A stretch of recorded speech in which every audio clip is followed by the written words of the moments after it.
네, 하루간 경제 뉴스를 종합하는 시간 경제온입니다.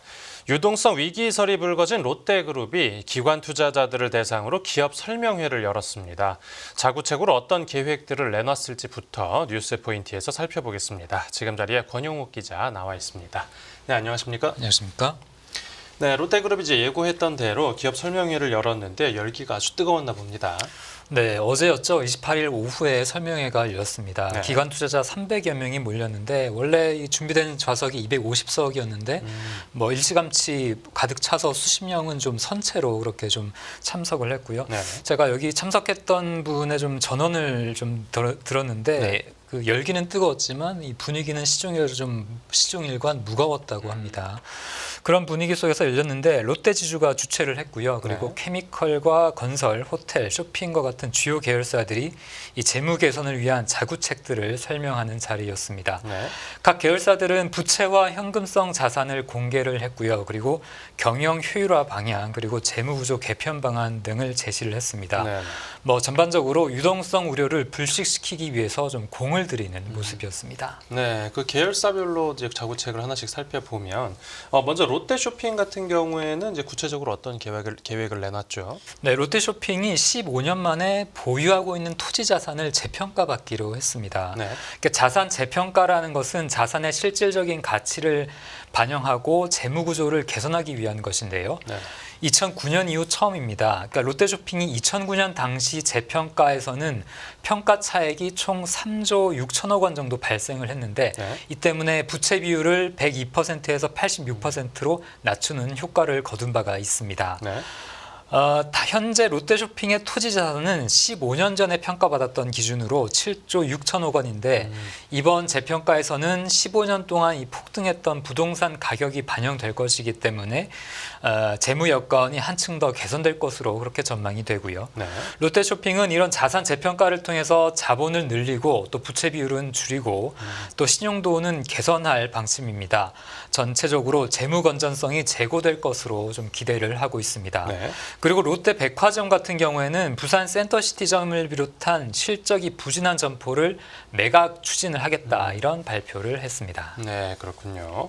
그리고 회사채 상환 관련 이슈가 있었던 곳이죠. 이 롯데케미칼 계획에 유독 관심이 가는데요. 네, 롯데케미칼은 이 석유화학의 글로벌 업황이 부진하기 때문에 수익이 좀 어렵습니다. 네. 하지만 유동성은 충분히 좀 확보를 해놓고 있기 때문에 회사채 원리금 상환에는 전혀 문제가 없다라는 부분을 좀 거듭 강조를 했는데요. 네. 다만 2030년에 들어서야 실적 부진에서 벗어날 수 있을 것으로 회사 자체적으로도 좀 예상을 하고 있습니다. 네. 그렇기 때문에 현재 사업 수익과 비교해 투자 비용이 많이 드는 부분들, 이런 부분들 지출을 감축할 계획을 좀 추진을 하겠다라고 밝혔고요. 네. 동시에 수익성이 낮은 자산도 매각을 추진하겠다라고 밝혔습니다. 여수와 대산에 있는 공장에서는 이미 원가 절감 프로젝트를 진행하고 있다고 회사는 밝혔습니다. 네, 또 이 롯데케미칼은 이번 회사채 이슈를 좀 빠르게 해결하려고 그 롯데그룹의 상징인 롯데월드 타워를 담보로 제공한다라는 소식도 전해졌는데요. 네, 롯데케미칼이 롯데월드 타워를 담보로 시중은행에서 보증을 받아서 회사채 신용도를 보강을 할 계획입니다. 네네. 이런 조건을 가지고 이제 사채권자들과 협의를 해서 재무와 관련된 특약 사항을 조정해 나갈 예정인데요. 특히 이 회사채에 롯데월드 타워 담보로 은행 보증을 추가하게 되면 해당 채권은 은행채에 견줄 만큼 신용이 보강되는 효과를 가지게 됩니다. 네. 현재 기한 이익 상실 우려가 발생한 회사채 규모가 2조 한 400억 원 정도가 되는데 현재 가치 6조 원이 넘는 롯데월드 타워를 담보로 은행 보증을 받으면 이 사채권자들의 투자 심리도 가라앉아서 상환 요청은 없을 것으로 회사는 좀 예상을 하고 있습니다. 네네. 그리고 이제 부동산 경기 불황 때문에 어려움을 겪고 있는 이 롯데건설 쪽도 빼놓을 수가 없겠죠. 네, 부동산은 어렵지만 현재 자체적으로 보유하고 있는 예금으로 유동성에는 문제가 없다라는 입장입니다. 네. 그리고 부실 사업장 정리하고 있는 이 작업 속도를 더욱더 빠르게 하겠다 이런 설명을 내놓았는데요. 롯데건설은 1분기부터 3분기까지 누적 매출이 6조 원을 넘어서 사상 최대치를 경신을 했습니다. 네. 하지만 이 부채의 총계, 그러니까 부채를 모두 합친 규모도 6조 원 가까운 수준이 되거든요. 그렇기 때문에 부채를 줄이고 현금성 자산을 확보하는 데 보다 집중하겠다라는 게 회사 측의 설명입니다. 네. 부채는 한 1조 원 정도 감축해서 올해 말 기준 부채 비율을 좀 낮추고 그리고 우발 채무 규모도 관리할 계획이라고 얘기를 했는데요.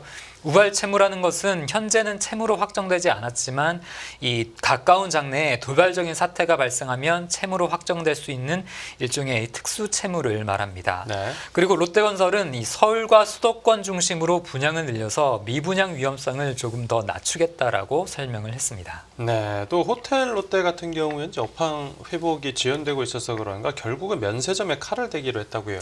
네, 호텔 롯데는 이 업황이 부진한 면세 사업장 가운데 이 해외 부실 면세점을 철수를 검토하겠다 이렇게 밝혔습니다. 네. 제가 예전에 호주 시드니를 간 적이 있었는데 시드니 시내 북판에 롯데 면세점을 굉장히 크게 영업을 하고 있었던 본 기억이 있거든요. 예. 이렇게 호주를 비롯해서 일본과 베트남과 같은 해외에서 시내 면세점을 3곳 그리고 공항 면세점을 10곳을 각각 운영을 하고 있습니다. 네. 호텔 롯데는 그리고 부동산 자산이 상당한 만큼 롯데 리츠와 협업을 통해서 이 유동성 확보 방안을 제시를 했는데요. 네.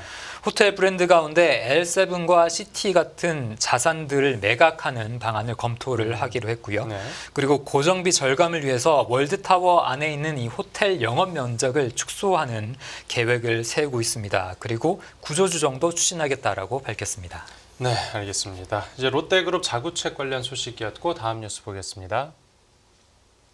네, 세계 10위권 국내 항공사 탄생, 기대와 우려 교차. 이 유럽연합의 최종 승인으로 대한항공과 아시아나항공의 기업 결합이 마무리 수순에 접어들었습니다. 국내 유일의 초대형 항공사 탄생이 눈앞에 다가오면서 국내 항공산업의 지각 변동이 불가피할 전망인데요. 그 관련 내용 살펴보겠습니다. 먼저 대한항공하고 아시아나가 최종적으로 합병을 하게 되면 단번에 세계 10위권 항공사로 점프하게 된다고요. 네, 현재 항공사 글로벌 랭킹을 보면 대한항공이 18위 그리고 아시아나항공이 32위입니다. 네. 이게 국제항공운송협회가 항공편당 유상 승객 수에다가 이 비행거리를 곱한 숫자를 기준으로 매긴 순인데요. 이에 따르면 이 두 회사의 최종 합병 시 통합항공사는 단순 합산 기준으로 단숨에 랭킹 11위로 뛰어오르게 됩니다. 네. 보유 항공기 수는 대한항공이 지금 158대, 아시아나가 80대이기 때문에 총 238대가 되고요. 통합 매출은 지난해 기준으로 21조 1천억 원, 그리고 통합 자산은 42조 8천억 원 규모로 몸집이 불어나게 됩니다. 네, 그러니까 초대형 국적 항공사, 그러니까 메가 캐리어라고 부르는데 이런 초대형 국적 항공사가 되면 뭐 어떤 이점들을 기대해 볼 수 있죠? 네, 뭐 노선이나 항공기 운영 측면에서 뭐 확실하게 경쟁력은 강해질 것으로 보입니다. 네네. 특히 비용 측면의 장점이 많은데요. 이 항공사는 몸집이 클수록 뭐 유류 도입 원가나 공항 사용료, 항공기 리스비 같은 곳에서 협상력이 올라가기 때문입니다. 또 대한항공은 아시아나를 인수한 뒤에 정비나 조종사 교육을 일원화할 것으로 알려졌는데요. 네. 이를 통해 비용 절감을 할 수 있고 또 중복 노선을 간소화를 하기 때문에 수익성을 개선할 수 있을 것으로 기대가 됩니다. 네. 그리고 대한항공이 아시아나와 경쟁하면서 그동안 좀 불필요하게 지출했던 비용을 아낄 수가 있어서 이런 것들을 국내 항공산업에 좀 투자할 수도 있다 이런 예상도 나오고 있고요. 네. 그리고 노선 연결편이나 마일리지를 통합을 하게 되면 소비자 입장에서는 좀 편익이 좀 늘어날 수 있다라고 기대를 해볼 수가 있습니다. 네. 대한항공과 아시아나 항공이 합병 이후에 이어질 그 산하의 저비용 항공사들의 합병도 장점이 보다 많은 것으로 평가가 되는데요. 네. 진에어, 에어 부산 그리고 에어 서울이 합병을 하게 되면 이 보유 기단 규모나 매출 측면에서 이 저비용 항공업계 선두로 뛰어오르게 되고요. 그리고 중복 노선 통폐합에 따른 이 저비용, 그러니까 비용 절감 효과의 기대도 기대할 수 있을 것으로 예상이 됩니다. 네, 뭐 장점이 있으면 단점도 있을 텐데 이 초대형 국정 항공사가 이제 국내에 유일하다는 점에서는 독과점 문제를 피할 수 없겠죠. 네, 한국 항공대 연구팀이 조사한 내용이 있는데요. 네. 이 대한항공과 아시아나항공이 합병을 하게 되고 거기다가 이 산하에 있는 저비용 항공사까지 합병을 하게 되면 이 통합항공사의 국제선 여객 수송 점유율이 무려 73%까지 이른다라는 전망이 좀 나왔습니다. 네. 점유율이 이렇게 지나치게 높다 보면 독과점 체제에 따른 운임 상승은 불가피하다라는 우려가 계속해서 좀 나오고 있는데요. 예. 우리나라는 특히나 이 실질적인 소비자 가격에 대한 외부 감시가 보다 좀 어려운 환경입니다. 항공권 가격에 대해서 국제선과 국내선 내 항공사가 각각 부과하는 이 최고 수준의 운임만 정부가 좀 관리를 할 수 있는 그런 시스템이거든요. 네. 그러니까 대한항공과 아시아나항공의 중복 노선을 통폐합하게 되면 소비자의 선택지는 더욱더 줄어들게 되는 그런 단점도 분명히 있습니다. 네. 두 항공사의 지금 중복 노선이 전체 노선의 42%에 달하는데요. 여기다가 자회사의 그 저비용 항공사까지 통합을 하게 되면 통합항공사는 알짜 노선과 선호도가 높은 노선 모두 갖게 됩니다. 그렇게 되면 소비자 입장에서는 통합항공사 이외에는 다른 선택을 할 수가 없는 상황이 됩니다. 네네. 그렇기 때문에 국토교통부나 공정거래위원회가 이 독과점 여부를 더욱더 철저하게 감시해야 한다 이런 지적도 꾸준히 나오고 있습니다. 네.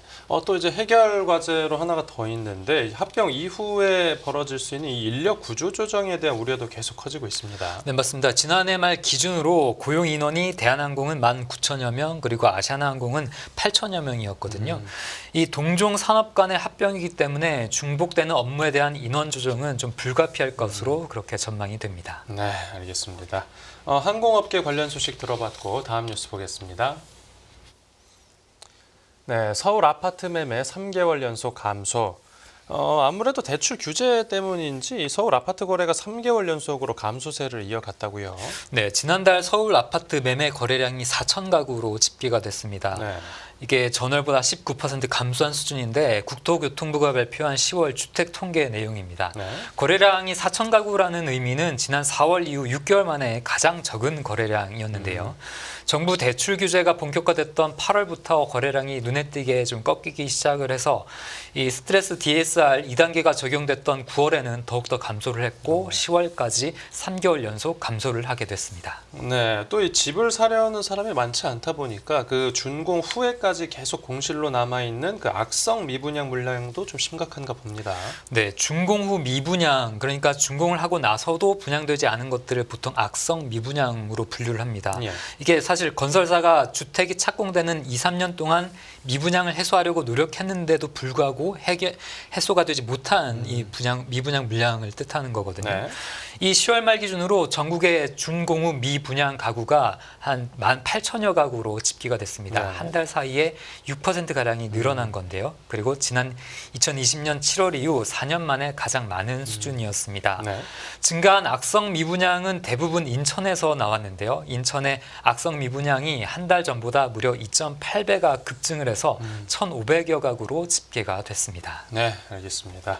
오늘 뉴스 포인트는 여기서 정리하죠. 잘 들었습니다. 감사합니다.